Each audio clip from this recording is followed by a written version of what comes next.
Nөл чамасына маалымат иретинде бүгүнкү өткөн катуу жаан менен шамалдын кесепетинен Жалал Абад шаарында 12 турак үй, 12 турак үйдүн көп кабаттуу турак үй, 5 турак үй, 4 сос объекти, Сузак районунун Барп айыл өкмөтүндө 3 турак үй, 4 сарай, Ташбулак айыл өкмөтүндө 1 сарай, Базаркорон районунда 1 көп кабаттуу үй, 3 турак үй, Нокен районунда Барп айыл Арал айылында 1 сарай, Майлы суу шаарында 1 сос объектинин тамакыларын шыйпыларын учуруп кеткен.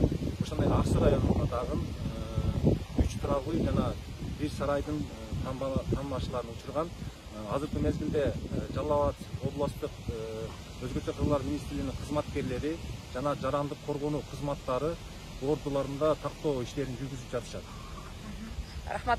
Негизи ушул 2 машинанын унааны басылган, ушул эле 2 эле унааны басылдыбы же дагы башка жерде барды? Азыр бул Барп театрынын астындагы 2 турак 2 автоунаадан сырткары Токтогул көчөсүндө дагы 1 иномарка автоунаасынын үлгүсүндөгү автоунааны басып калган. Мындан сырткары дагы 1 автоунааны бул шаардын ичинде Тико үлгүсүндөгү автоунааны басып калган. 4 факт экен да. Жалпысынан 4 автоунааны басып калган.